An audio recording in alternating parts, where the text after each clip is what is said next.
This is Cerebral Cinema. Movies of the mind.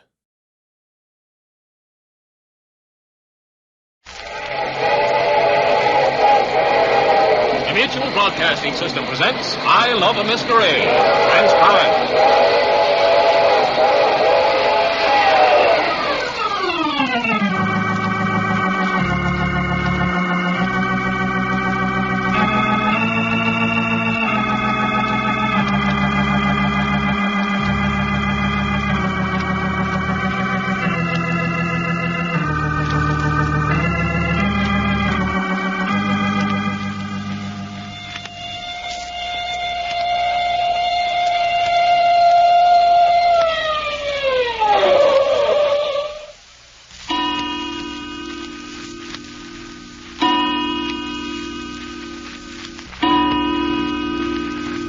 How about a few lights, Mrs. Martin?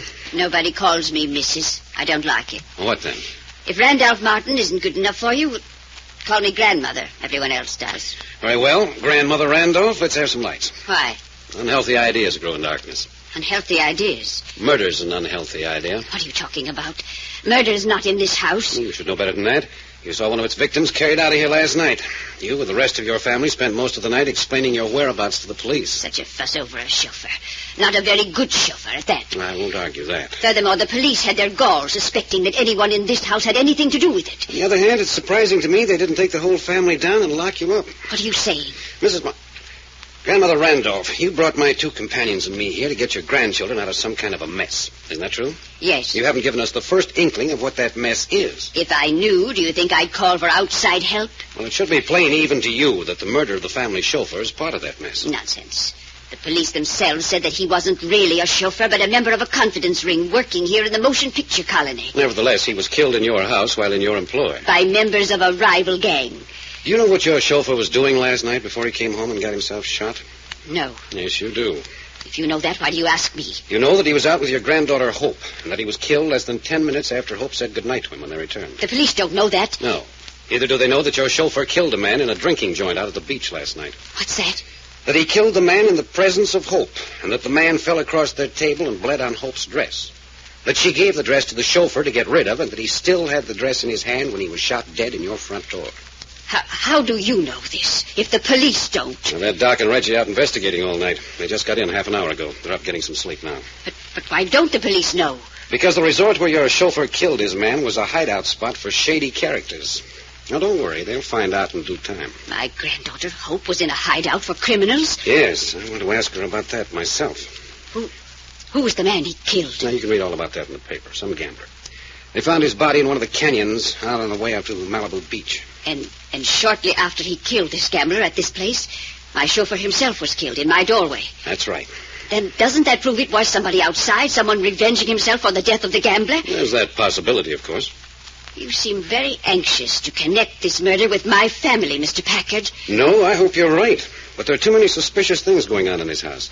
The center of all the trouble is right here. I'm sure of that. I've noticed nothing suspicious. That's not true. You just got through saying the reason you brought Doc and Reggie and me here was because you were uneasy. What have you noticed? Well, first, your eldest granddaughter, Fay. She talks loud and vulgar and pretends to be vastly amused. But she's frightened. Fay, frightened? Last night, she took some private papers down to the basement and burned them. Why? I don't know. Neither do I, but I intend to find out. Then Hope. Why did she go to that beach resort last night? Why did she pretend to be drunk when she came home when she was perfectly sober? I don't know.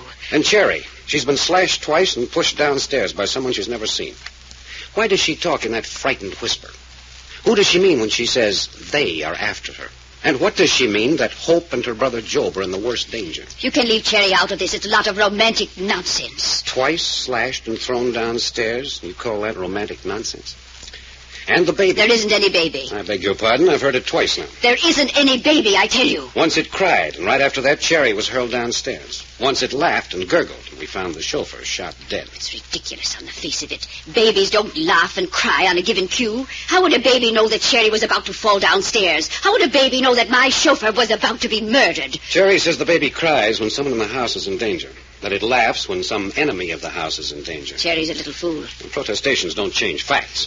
Facts indicate that something pretty vicious, something cold and calculating and terribly cruel has been unleashed in this house. You're trying to frighten me. No, I'm not. I'm reporting to you as my employer what I've found. And now let's discuss your grandson, Job, for a moment. Indeed, we will not. Yes, we will. Because Job owns a gun with a silencer on it. And it was a gun with a silencer that killed the chauffeur. Job wasn't even home. So he says. But the gun has disappeared, and the chauffeur was killed with the same caliber gun as the one Job possessed. The police don't know. No, the police don't know this. But I do. And I also know that when Job came home and saw the body in the doorway, he was pretty casual about it. He wasn't feeling well. Well, he was intoxicated, I grant you.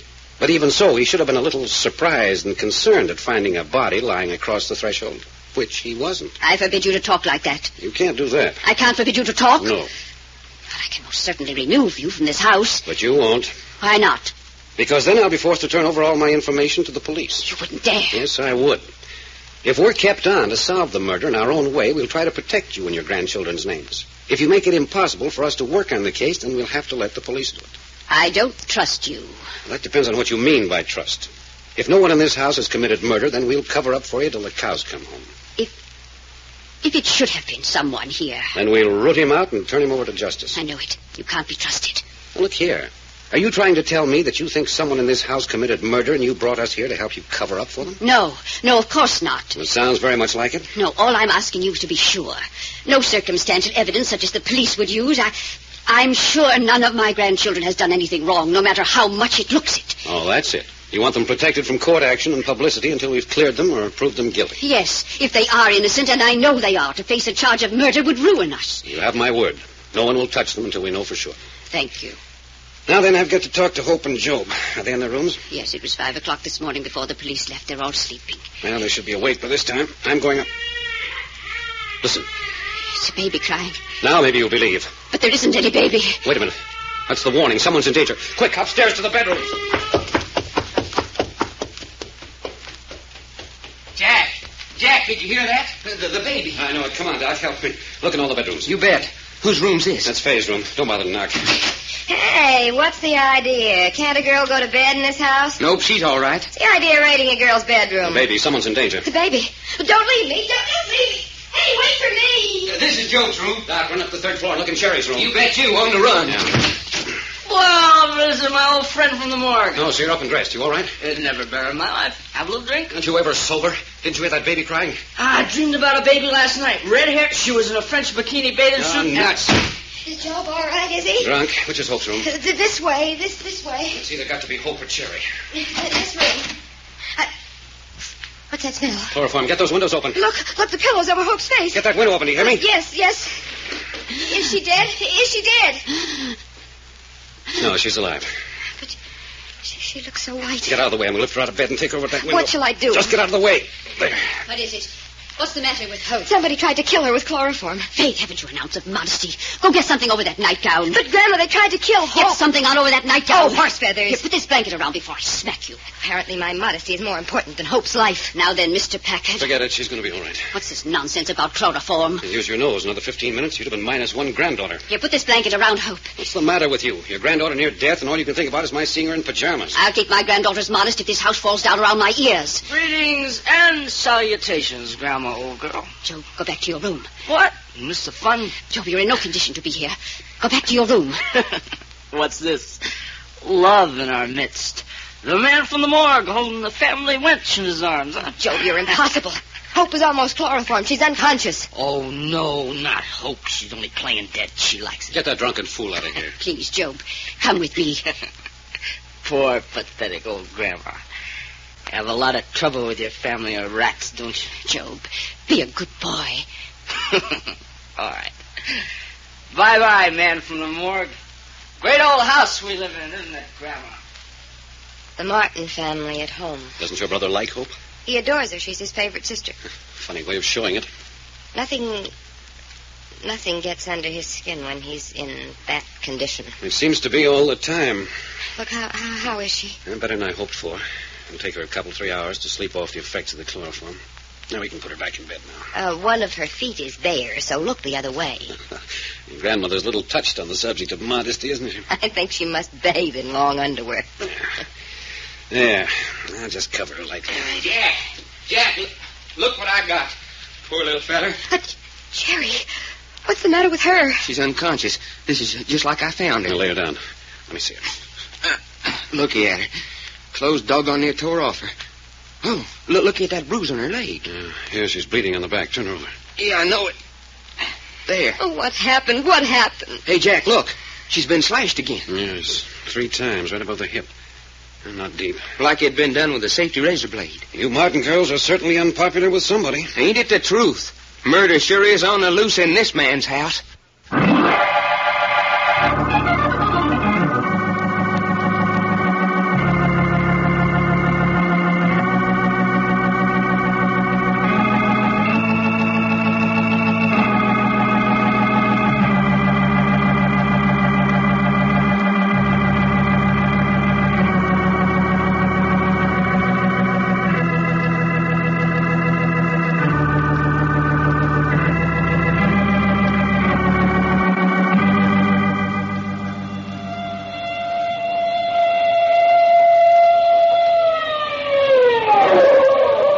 The further transcribed adventures of Jack, Doc, and Reggie will come to you tomorrow at this same hour. I Love a Mystery, written and directed by Carlton E. Morse, comes to you Monday through Friday, featuring Russell Thorson as Jack, Jim Bowles as Doc Long, and Tony Randall as Reggie York. Frank McCarthy speaking.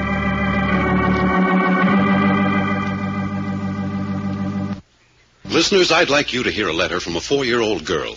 The little girl is a French youngster, and I can tell you that our writer and producer, Carlton E. Morse, knows that it comes from the heart.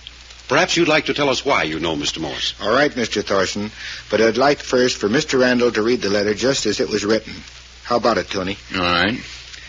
Dear Papa, I want all the children to be happy for Christmas as I am. Will you please help me get presents for them? Your little Jacqueline. That letter is from Jacqueline Complay, my French foster child. It was after becoming a foster parent that I realized the lack of any happiness and hope, which is the heritage of 1 million war children over there. Please listen while Mr. Thorson tells you what you can do to give these little ones a real Christmas this year. Listeners, start right away to gather toys and discard it with serviceable articles of children's clothing. Then here's what's next. Place them in a carton or wrap in heavy paper. Tie them securely with strong twine. Address them to Foster Parents Plan for War Children Warehouse, 530 47th Avenue, Long Island City, New York. That's 530 47th Avenue, Long Island City, New York. Take them to the Railway Express office nearest you. There will be no cost to you for shipping. Remember to do it now. And remember that you, too, can be a Santa Claus for all of God's children. This is the Mutual Broadcasting System.